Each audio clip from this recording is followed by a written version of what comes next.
of all, graag gedaan. Jurriaan, I'm not sure I pronounced it correctly. Yes, very well.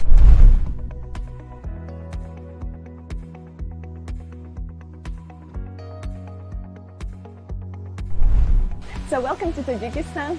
Is it your first visit here? It is actually, yes. Wow, so we really hope that you will enjoy this place Yeah. and the country. My first question would be about you actually. Can you tell us about yourself and your role as a Netherlands ambassador for young people? Yes, so my role is to be the Dutch ambassador for youth education and work. The Netherlands has a policy of putting youth at the forefront of our foreign policy. And the reason is that in many of the countries where we work with or where we partner with, youth are the vast majority of society, of populations, sometimes even 80%. So when we realized that they are our most important stakeholders, we designed a policy around that, a strategy, putting youth at the forefront. And that strategy is called Youth at Heart. And it's really doing that. It's putting youth at the center of our foreign policy. And I'm the ambassador who represents this policy. Yeah, that's amazing because in Tajikistan, 70% of population are young people under 30. So I think there are a lot of similarities between Exactly. Tajikistan and Netherlands. So Jurriaan, how do you connect with young people in Netherlands and worldwide? Yeah, well, this whole policy that I was just talking about, the Youth at Heart strategy, it came about by consulting young people. We consulted more than 1,200 young people from all over the world, and we basically asked them, what are your dreams in life? What would you like to be, and what's hindering you from actually doing it? What are the challenges that you're facing? Because that's what we should focus on. And we also asked them, what do you think that should be the priorities for the Netherlands? So they told us that we should focus on economic opportunities for young people, creating jobs, but also creating entrepreneurial opportunities. They also said we would like to see education that really helps us ahead in life and education that trains us for the jobs that there will be in the future.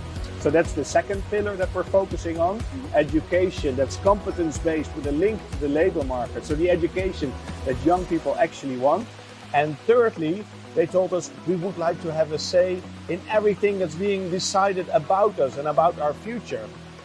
Meaningful youth participation, nothing about us without us.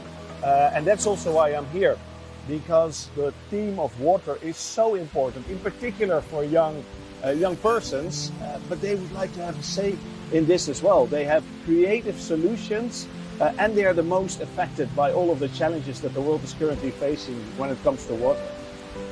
So Jurriaan, I'm sure that you heard about this 30 by 30 by 30 target, youth target. Yeah.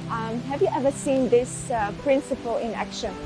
Yeah, I have. And to be honest, we're big supporters of it, but it's not ambitious enough for us, for me personally. So 30 by 30 by 30 means 30% youth involvement by 2030. And that's not enough. We have to partner with youth. We have to consult all youth, and not only consult them, we have to include them in a meaningful way in all of the summits like this one that are being held, where decisions are being made that affects their future. Because, like I mentioned, they have very creative, out-of-the-box solutions and youthful perseverance that we need to tackle these challenges that we're facing. So 30, 30, 30, we're big supporters, but for me it's only the start. We have to be much more ambitious when it comes to meaningfully involving young people. Yeah, as you know, these days UNICEF is holding the Youth and Children's Water and Climate Forum in Dushanbe. And this is one of the platforms that UNICEF is trying to create for young people to talk about issues that are most pertain to them, share some knowledge, share some innovations.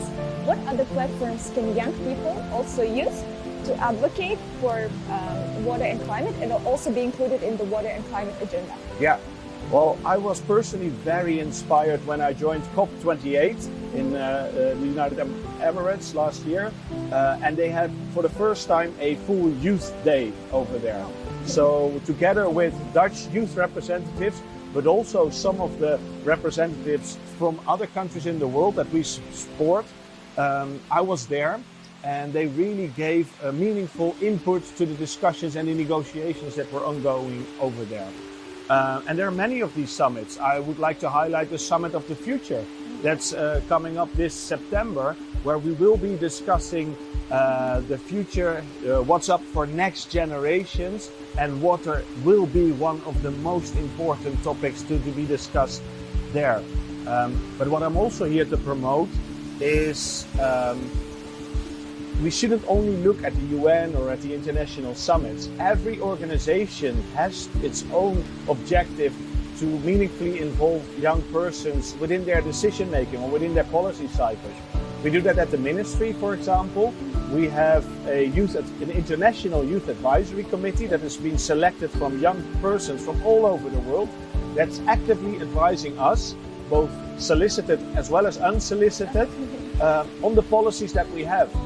Because we want to make programs and policies that actually tackle the problems and the challenges that young people are facing. So what better way than to ask them and to involving them in the drafting process. And I hope many more organizations can follow this example. Yeah, and if we go to the individual level, not on the level of organizations like UN, etc., what would you recommend to young people in Tajikistan and around the world in order to take meaningful participation and to have their voices raised on the issues of climate and water? Yeah, first of all, do it. Don't be afraid. Don't feel that seniority or don't let it bother you. Because youthful, like I mentioned, youthful creativity, let's look at the camera and say, let's just do it. Yeah, let's do it. Because youthful perseverance and creativity is exactly what is needed to tackle the complex issues that the world is facing nowadays. Water just being one of them, but a very important one. So demand your seat at the table and in a meaningful way challenge the organizations that are working on these programs to also involve the youth voice, because we really need that.